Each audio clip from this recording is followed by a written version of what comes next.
Mga ka-EBR, ngayong araw samahan nyo ako, i-inspectin natin yung balak namin bilhing power quality analyzer. Tara tingnan nyo natin kung anong nasa loob. So ito, binuksan ko na. Nakita ko kagad dito yung nakalagay yung manual. So ito po yung nasa loob niya. So ito yung clamp. Ito yung nagbabasa ng ampere niya.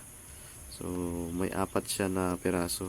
Bawat isa mayroong pangalan. Ito line 1. Siguro ito naman yung sa kabila.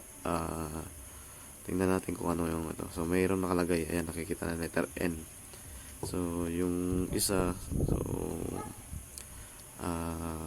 line 3. So may mga tagging yung kanyang mga clamp. So and then ito, angat natin. Tingnan natin kung anong klase nasa ilalim nito. So ito yung mga wiring niya. So meron siya ditong alligator clip. So parang dinudugtong lang to. So tapos ito yung cable niya, para sa charger siguro to. Ito yung battery charger niya. So yung isa siguro baka sa computer yon. So tapos meron siyang kasamang USB. Tapos meron siyang apat na battery na 9 volts.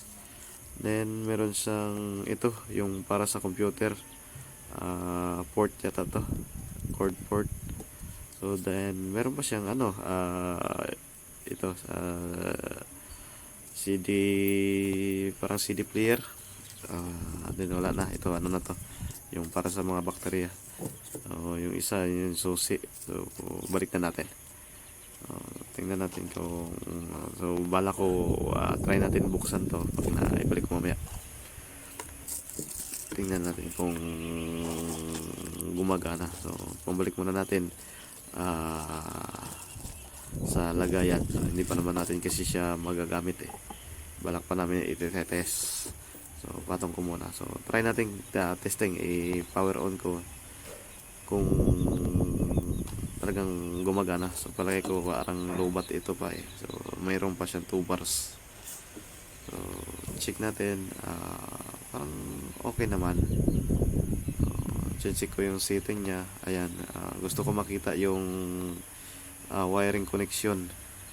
So ito yan. So dito makakapili ka kung anong klaseng wiring yung gagamitan mo. So dito yung area na ito yung pinaka-importante sa lahat ng part ng PQA. So ito talaga ang once umpisa ng setting, dito mo yun, ito yung isa-set mo kung alin dyan ang gagamitin mo na wiring. So ito, nakikita naman natin. So nandito yung harmonics, wattage. So parang separate sila. Parang hindi siya kapareho ni Flock na parehas. So parang nakikita ko para siyang ito yung phasor. Siguro yung pag-plug nito individual sa setting pa lang parang nakikita ko na siya na kung ano lang yung kailangan mo, hindi yun lang yung ilalag mo. So ayan, kinakalikot ko muna kahit konti, kahit paano may idea na ako.